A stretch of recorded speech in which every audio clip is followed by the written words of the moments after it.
Was a oh, it looks like the battery's going to.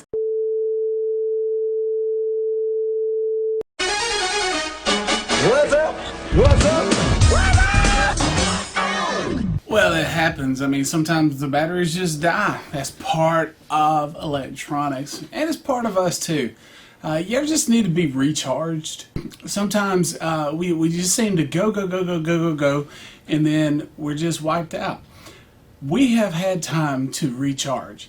And one of the things that I'm so excited about is as the governor is loosening things, we're moving in a direction to prepare to gather back together. I'm trying to say so many things without saying so many things because there's still so many questions up in the air, but the time is drawing where we're going to be able to get back together. It's going to be different for a while, whenever it starts, but the most beautiful thing to me is that we will be able to get back together. I don't know if you've missed our gatherings. I miss you guys so much. I truly do. And I hope that you're anxious to get back together. The study that we're doing this month, or this week, is Francis Chan's Multiply. And the thought of being a disciple that makes a disciple, that's something we've talked about since January.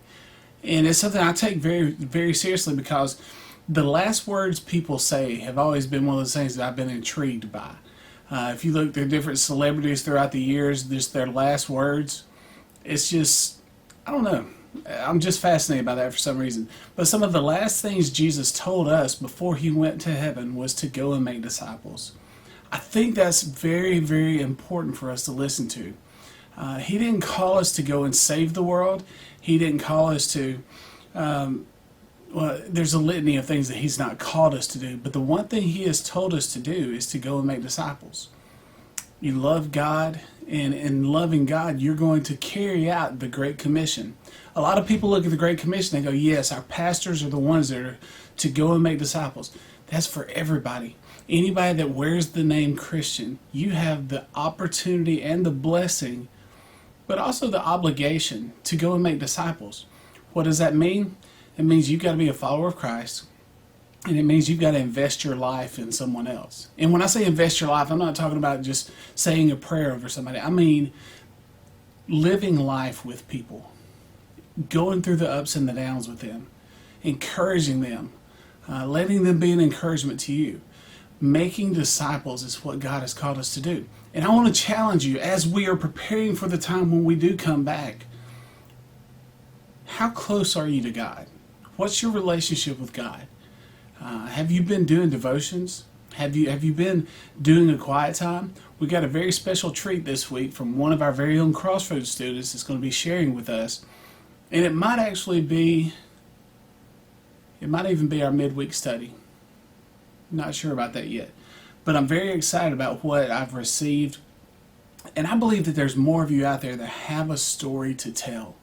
And I'm praying that God would give you the boldness to be willing to share what God has been teaching you during this time. And if God has not been teaching you anything, I honestly have to question, are you even listening? You've got time. You've got a purpose. And that purpose is to go and make disciples. The best way to go and make a disciple is to listen to the instruction that God gives you. And the only way we can listen to God is if we're taking time to spend time with God daily. Pray that you would do that. Very excited. Some big announcements coming up. I don't know exactly when I can announce some of the announcements that I'm going to announce, but when I can announce those things, boy, am I going to announce them. So I'm looking forward to that. But Crossroads, I love you. 11 o'clock today, my watch is going to go off, and I'm going to be just stopping whatever I'm doing. I'm praying for you. Hope that you would be praying for me too at 11, and praying for each other. And until the time comes when we can gather back together, know that I love you, and I'll talk to you soon, Crossroads. See you.